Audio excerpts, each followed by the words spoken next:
বিসমিল্লাহির রহমানির রহিম।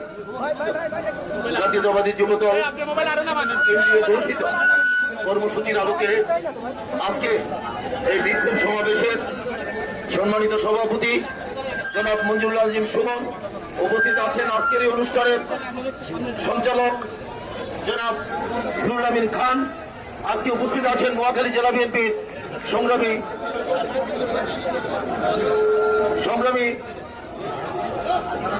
সদস্য সচিব জনাব হারুনুর রশিদ আজাদ, অ্যাডভোকেট আব্দুর রহমান উপস্থিত আছেন।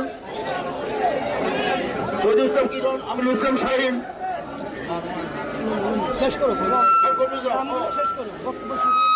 সকল পর্যায়ের নেতৃবৃন্দ, সংগ্রামী ভাইয়ের আসসালামু আলাইকুম। বৃষ্টির মধ্যে আসলে সবার নাম বলা যাচ্ছে না।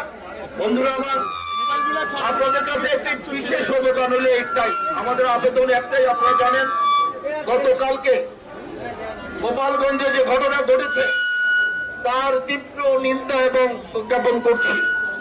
এই জাতীয় ঘটনায় বাংলাদেশ জাতীয়তাবাদী দলের মহাসচিব আপনারা জানেন তাৎক্ষণিকের প্রতিক্রিয়া ব্যক্ত করে প্রেস রিলিজ দিয়েছেন এবং এই এনসিপির পাশে থাকার জন্য বলেছে। বাংলাদেশ জাতীয়তাবাদী দল একটি উদার রাজনৈতিক দল। জনগণের কাছে এই দলের যে প্রত্যাশা সেটা আমি মনে করি জনগণ সেটা উপলব্ধি করতে পেরেছে। না থাকে ভাইয়েরা আমার, তাহলে বুঝেন কি অবস্থা হবে। গতকালকের ঘটনায় শুধু এইটুকু বলতে চাই, বিএনপি যেমনি ভাবে অতীতে দেশ রক্ষা করেছে, আগামী দিনে জাতিকে রক্ষা করবে, এই ফ্যাসিবাদের হাত থেকে বাংলাদেশকে রক্ষা করবে।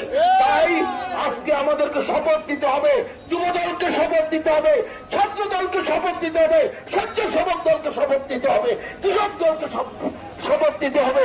কোনোভাবেই দেশের স্বাধীনতা সার্বভৌমত্ব এই ফাঁসিবাদের হাতে আর তুলে দেওয়া যাবে না। আমি আর বক্তব্য দীর্ঘায়িত না করে একটি কথা বলি। সুন্দরভাবে বৃষ্টির মধ্যে আপনারা কষ্ট করে এসেছেন, আমি সকল পর্যায়ের নেতৃবৃন্দকে কৃতজ্ঞতা জানাই। অন্যরা আমার, এটাই হলো বিএনপি, এটাই হলো আদর্শ, এটাই হলো সংগ্রাম। আমরা বৃষ্টিতে ভিজবো, রোদ্রে শুকাবো, আমরা জিয়ার আদর্শ পালন করব। সকলকে ধন্যবাদ। আল্লাহ হাফেজ। বাংলাদেশ জিন্দাবাদ, খালেদা জিয়া জিন্দাবাদ, তারেক রহমান জিন্দাবাদ।